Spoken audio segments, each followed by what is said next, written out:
15 फरवरी को supreme court ने बड़ा फैसला लिया है। सुप्रीम कोर्ट ने चुनावी बॉन्ड योजना को रद्द कर दिया है। सुप्रीम कोर्ट ने इलेक्टोरल बॉन्ड स्कीम की वैधता को चुनौती देने वाली याचिकाओं पर अपना फैसला सुनाया।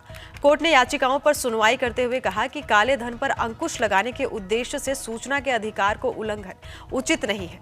चुनावी बॉन्ड योजना सूचना के अधिकार और अभिव्यक्ति की आजादी का उल्लंघन है। राजनीतिक दलों के द्वारा फंडिंग की जानकारी उजागर न करना उद्देश्य के विपरीत है। कोर्ट ने चुनावी बॉन्ड तुरंत रोकने के आदेश दिए हैं। अदालत ने निर्देश जारी कर कहा कि स्टेट बैंक ऑफ इंडिया चुनावी बॉन्ड के माध्यम से अब तक किए गए योगदान के सभी विवरण 31 मार्च तक चुनाव आयोग को दे। साथ ही कोर्ट ने चुनाव आयोग को निर्देश दिया है कि वो 13 अप्रैल तक अपनी वेबसाइट पर जानकारी साझा करें। सुप्रीम कोर्ट के मुख्य न्यायाधीश DY चंद्रचूड़ ने कहा कि इस मामले में सुनवाई कर रहे सभी जजों ने सर्वसम्मति से हमने फैसला सुनाया है। जानकारी के लिए बता दें कि भारत सरकार ने इलेक्टोरल बॉन्ड योजना की घोषणा 2017 में की थी। इस योजना को सरकार ने 29 जनवरी 2018 को कानूनन लागू कर दिया था।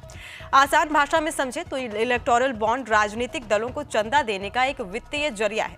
यह एक वचन पत्र की तरह है जिसे भारत का कोई भी नागरिक या कंपनी भारतीय स्टेट बैंक की चुनिंदा शाखाओं से खरीद सकता है और अपनी पसंद के किसी भी राजनीतिक दल को गुमनाम तरीके से दान कर सकता है। कि इसके तहत जिस तरीके से ये स्कीम लाई गई थी उसमें काफ़ी ब्लैक मनी को बढ़ावा दिया गया है।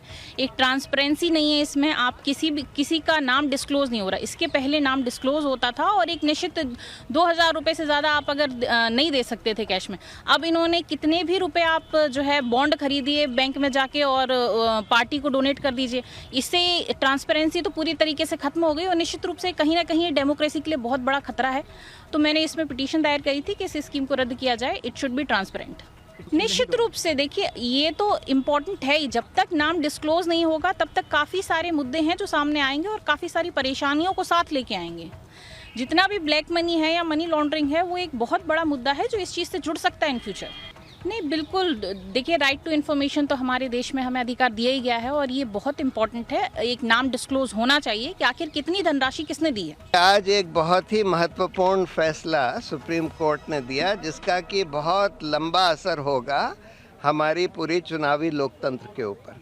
उन्होंने ये इलेक्टोरल बॉन्ड की स्कीम कॉम्प्रिहेंसिवली स्ट्राइक डाउन कर दी है, ये कहते हुए कि इसमें जो एनोनिमस एलिमेंट इन्होंने लाया कि भाई किसी को पता नहीं लगे कि भाई ये इलेक्टोरल बॉन्ड किसने खरीदे और किसको दिए, ये बिल्कुल हमारे जनता के सूचना के अधिकार के खिलाफ है जो कि एक मौलिक अधिकार है जनता का।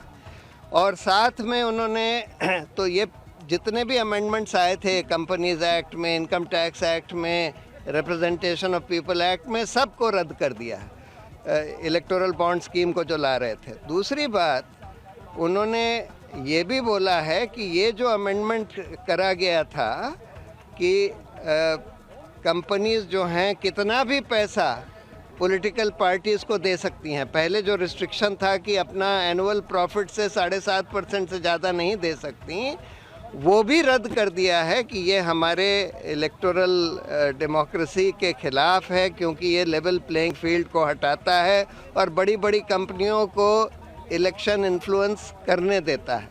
साथ में उन्होंने ये भी बोला है कि जितने भी इलेक्टोरल बॉन्ड्स खरीदे गए और जो जमा करे गए पॉलिटिकल पार्टियों ने जो अपने खातों में जमा करे, उसका पूरा ब्यौरा स्टेट बैंक ऑफ इंडिया जिसके पास ये सारी इन्फॉर्मेशन है वो इलेक्शन कमीशन को दे और ये पब्लिक वेबसाइट पर डाला जाए जिससे कि जनता को पता लगे कि किसने ये इलेक्टोरल बॉन्ड्स खरीदे और किस पॉलिटिकल पार्टी को दी। जो धनराशि जमा हुई थी इलेक्टोरल बॉन्ड से, क्या उसका खुलासा सरकार ने सुनवाई के दौरान किया?